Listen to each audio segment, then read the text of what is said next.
everyone! Have you ever looked at a reasoning question and just felt completely stuck?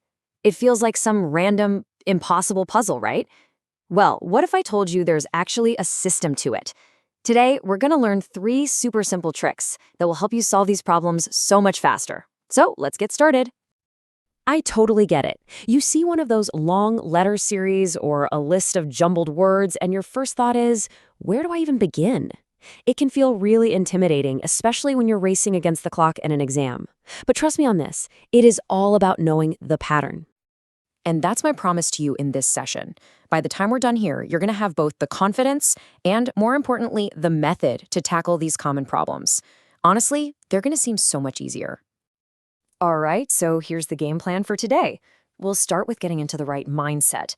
Then we'll dive into 3 powerful hacks for letter series, word order, and word formation puzzles. And of course, we'll wrap it all up with a quick final recap at the end. Sound good? Ready? Okay, first things first. Let's shift our perspective a little bit. The key here isn't about memorizing answers. It's about mastering the method. So we're focusing on just 3 very common types of questions that you'll see again and again in competitive exams. The real key is to master the technique for each one, because once you understand the method, you can solve pretty much any question of that type. It's a game changer. All right, let's tackle our first challenge, the repeating letter series. You know the ones. Let's decode the hidden pattern together. Okay, so here's the trick, and it's super simple but absolutely crucial. Don't just stare at the letters. The very first thing you should always do is count everything. The letters they give you and the blank spaces. That total number, that's your biggest clue to finding the pattern.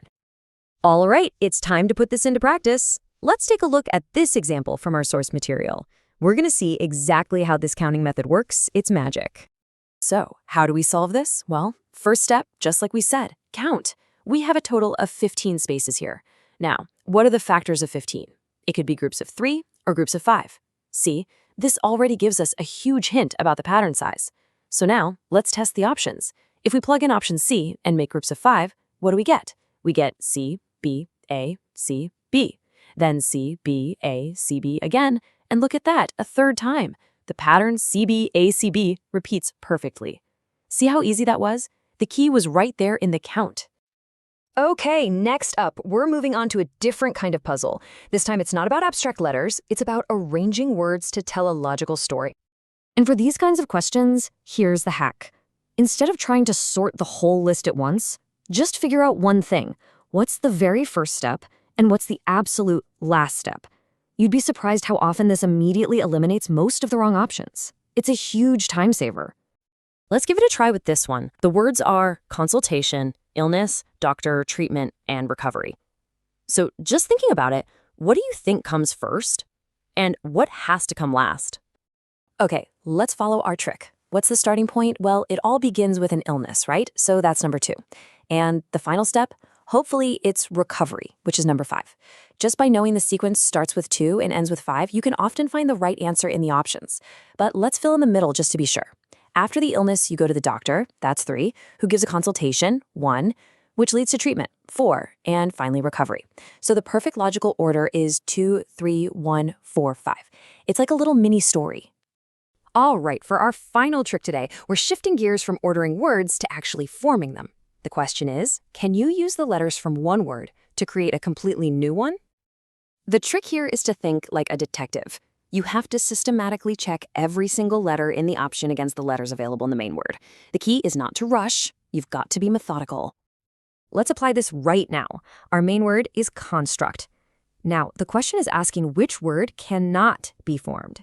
So we're looking for an imposter, an option that has a letter that isn't available in construct. Okay, let's check out option D, which is consult. We need a C, yep, we've got one. An O, check. N, got it. S, it's there. U, yes. Now, what about L? Let's look back at construct. Is there an L? Nope, there is no L. And that's our answer. We found the letter that doesn't belong. That's why consult cannot be formed. See how a systematic check makes it so simple? Awesome work, everyone. We have now covered our 3 main tricks. So let's do a super quick revision just to make sure these are locked into your brain. So to summarize, here are your 3 master tricks. For letter series, what do you do first? you always count the total slots to find the group size. For word order, you find the logical start and end points to eliminate options. And for word formation, you check each letter one by one like a detective. These 3 simple rules are going to help you solve a ton of questions. So, what's next for you? Well, the real key to mastering reasoning is practice, practice, practice. So take these tricks and really try them out on some practice problems. And hey, if you found this explainer helpful, please do me a huge favor and hit that like button, leave a comment with your feedback, and definitely share it with your friends. Don't forget to subscribe to the channel so you don't miss out on more helpful explainers like this one. For even more practice questions, come join us on Telegram. The link is right there in the description. And finally, if there's a specific topic you want me to make an explainer on, let me know in the comments below. I'll do my best to make that happen for you. Keep learning, and I'll see you in the next one.